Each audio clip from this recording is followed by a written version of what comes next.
광야에서의 하나님 사랑이라는 제목으로 말씀의 은혜를 나누기를 원합니다.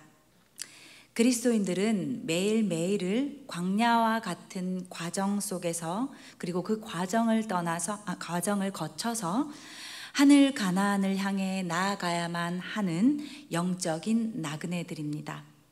우리가 잘 알고 느끼듯이 광야라는 곳은 몹시 힘들고 어려운 곳이지요. 그러나 우리가 이 광야를 통과할 때 하나님을 더 깊이 알 수가 있고, 하나님께서 예비해 두신 하늘 가나안에 이를 수가 있습니다. 사실 우리가 이 거친 광야를 지나간다는 것은 정말 쉽지 않고, 때로는 받아들여진다는 것도 쉽지 않습니다.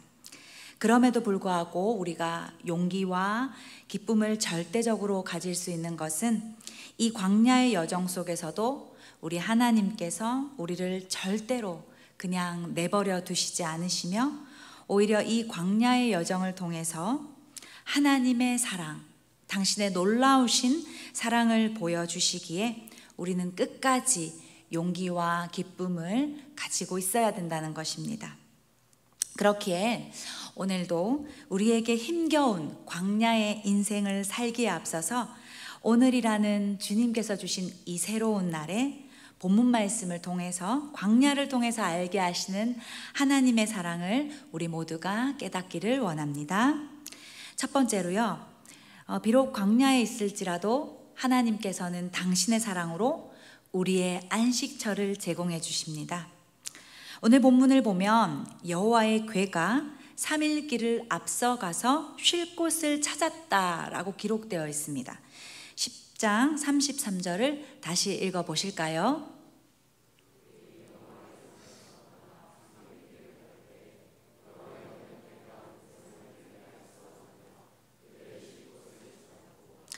네, 오늘 본문은요, 이제 모든 전열을 갖춘 이스라엘 백성들이 하나님의 명령에 따라서 시내 광야에서 가나안 땅을 들어가기 위해서 본격적으로 이동하고 있는 모습인데요.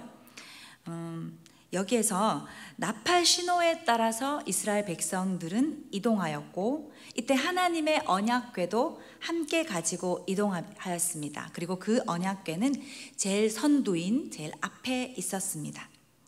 이 하나님의 언약궤가 이스라엘을 위해서 쉴 곳을 찾았다라는 이 말씀은요, 광야에 이동 중일지라도, 광야 가운데 있을지라도 하나님께서는 언제나 이스라엘 백성들을 지켜주셔서 쉴 곳을 먼저 찾아주셨다는 것입니다.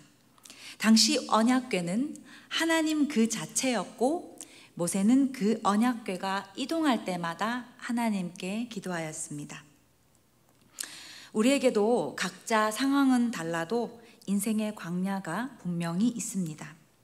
그것은 환경적인 광야가 될 수도 있고요, 감정적인 광야로 인하여서 힘겨울 수도 있고, 또 여기에서 더 나아가서 말로도 다 설명할 수 없는 아픔과 힘든 고난 속의 광야도 있을 수도 있습니다.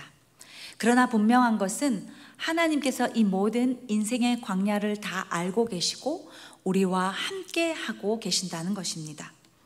그래서 더 중요한 것이, 우리가 지치고 힘들 때마다 그 무거운 짐을 벗기셔서 쉴만한 곳을 먼저 예비해 두시고 인도해 주신다는 것을 우리가 반드시 꼭 기억해야 된다는 것입니다. 그래서 시편 23편 2절 말씀에 하나님께서 나를 푸른 풀밭에 누이시며 쉴만한 물가로 인도하시는도다 라고 하셨습니다. 내 몸의 모든 진이 다 빠질 정도로 뜨거운 태양 같은 인생 광야에 있다면 사실 우리는 쉽사리 물을 찾지도 못할 것이고 어느 곳에서 쉬어야 할지도 모릅니다. 또 정말 쉬어야 할 때 제대로 쉬지 못하면 광야의 험한 길을 계속해서 간다는 것이 너무나도 힘겹죠. 그러나 놀랍게도 하나님께서 미리 우리의 목마름과 지침을 해갈하시는 쉴만한 물가를 예비하신다는 것입니다. 그래서 그 안식처를 통해 새로운 힘을 얻게 하시며 영적인 비를 주셔서 소생하는 식물과 같은 회복을 시켜주신다는 것입니다. 그렇기에 지금 우리도요, 광야 같은 인생 가운데 살아갈지라도 이 안식처가 되어주시는 하나님으로부터 제공된 쉼을 통하여서 진정한 안식을 얻어야 합니다. 우리가 누리는 진정한 안식은요, 삼위 하나님으로부터 온다는 것을 우리가 분명히 기억해야 합니다. 성부 하나님의 은혜를 우리가 놓치지 않으려고 애쓰고, 성자 그리스도께서 주시는 영혼의 쉼을 통하여서 성령 하나님과 교통할 때 우리의 결핍과 우리의 모든 부족이 채워진다는 것을 믿으시기를 바랍니다. 그래서 단편적인 육신의 쉼을 넘어서서 우리의 결핍과 우리의 모든 부족이 성부 하나님과 성자 하나님과 성령 하나님을 통하여서 채워진다는 것을 우리가 반드시 기억하고 있어야 합니다. 그리고 그 모든 쉼의 삶을 오늘 하루도 내어 맡기는 우리 모두가 되기를 간절히 소원합니다. 두 번째로요, 광야에서 하나님 사랑은 우리의 여정을 보호하십니다. 오늘 본문에서 이스라엘 백성은 광야에서 이동하며 행진할 때 그 뜨거운 낮에 여호와의 구름이 덮였었다라고 기록되어 있습니다. 34절을 함께 읽어보시죠.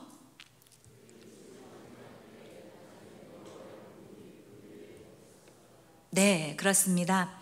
실로 찌는 듯한, 타는 듯한 그 한낮의 더위 속에서도 하나님께서는 하나님의 당신의 백성들을 보호하시기 위하여서, 인도하시기 위하여서 이 세상 가운데 살아가는 우리의 인생 여정에서도 마찬가지로 지금도 덮으시는 하나님의 구름 같은 은혜가 있다는 것입니다. 사실 내려쪼이는 태양과도 같은 그 광야의 환난과 그리고 그 권고를 우리의 힘으로 어찌 우리가 이겨낼 수 있겠습니까? 어찌 막을 수가 있겠습니까? 이번 코로나19 전염병 사태만 보아도요, 또 환경적으로 무너지는 생태계만 보아도요, 인간의 과학으로는 이러한 모든 사태들을 막을 수 없다는 것을 우리가 올 한 해 상반기를 통해서 계속해서 보고 있습니다. 그렇기에 우리 힘으로는 단 1분도 이 광야 인생길을 갈 수가 없습니다. 그래서 매 순간 하나님께 우리의 마음을 고백하며 구름 같은 은혜로 나를 덮어주시는 그 하나님의 은혜로 말미암아 우리의 여정을 보호하시는 하나님을 기억함으로써 우리가 기도해야 한다는 것입니다.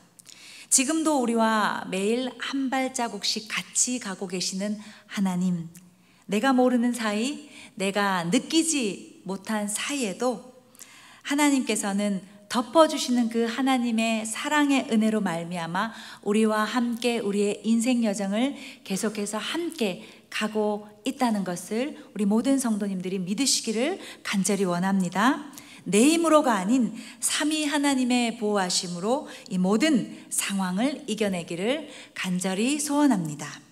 마지막으로요, 사랑이신 우리 하나님께서는 광야의 삶에서 우리의 모든 대적들을 물리쳐 주십니다. 오늘 본문을 보면 모세가 우리의 주의 대적을 흩으시고 도망가게 해달라고 기도하였습니다. 35절을 함께 읽어볼까요? 괴가 떠날 때에는 모세가 말하되 여호와여 일어나사 주의 대적들을 흩으시고 주를 미워하는 자가 주 앞에서 도망하게 하소서 하였고. 아멘. 광야라는 곳에서는 나그네들의 목숨과 재산을 노리는 유랑하는 적들이 아주 많이 있습니다. 이는 특별히 거룩한 새 나라를 건설하기 위해서 나아가는 이스라엘 백성들에게 그 일을 방해하려는 수많은 대적들의 도전이 있었다라는 것을 의미합니다. 그러나 전능하신 하나님께서 그 길을 앞장서서 해결하시기에 그 어떠한 역경에도 머뭇거리지 않고 이스라엘 백성들은 전진할 수가 있었습니다. 하나님께서 친히 앞서서 대장되어 주셨고 대적들을 물리쳐 주신다면 아무리 험악한 광야 길이라도 넉넉하게 나아갈 수 있다는 것입니다. 다윗의 인생이 그러했죠. 대적에게 늘 쫓기는 인생이었습니다. 그러나 정처 없이 쫓기는 광야길에서도 그는 하나님의 사랑과 손길에 의지하여서 그의 대적들을 물리쳐 주시기를 기도함으로써 능히 하나님의 일하심으로 그의 유랑 인생 기간을 마칠 수 있었습니다. 이제 말씀을 정리하겠습니다. 우리는 우리의 힘으로 우리의 인생에서 나타나는 대적들을 물리칠 수 있는 힘은 없습니다. 그러나 내가 아닌 겸손히 하나님의 도우심을 기도하며 매일 매순간 광야같이 이 험한 세상에서 살아가는 동안 우리들의 대적들을 물리쳐 주시는 하나님의 은혜를 믿고 구해야 합니다. 어제 목사님 말씀처럼 지금 우리가 속한 한국의 환경, 교회를 향한 외부적인 환경들이 아무리 둘러봐도 절망의 한숨밖에는 나지 않는 그러한 척박함이 느껴지는 그러한 상황 가운데 있습니다. 그럼에도 불구하고 그러나 우리의 눈을 들어서 하늘로 돌려서 날마다 우리에게 쉴 곳을 주시고 우리의 여정을 지키시며 우리의 대적들을 물리쳐 주시는 하나님만을 바라본다면 이 같은 절망을 딛고 능히 소망의 나라에 그리고 하나님의 나라가 이 땅 가운데 더 확장되어서 임할 것이라고 믿습니다. 오늘도 하늘의 뜻이 하나님의 뜻이 이 땅 가운데 이루어지기 위하여서 믿음으로 승리하는 우리 모든 성도님들이 간절히 되시기를 소원합니다. 아멘. 우리 첫 번째 찬양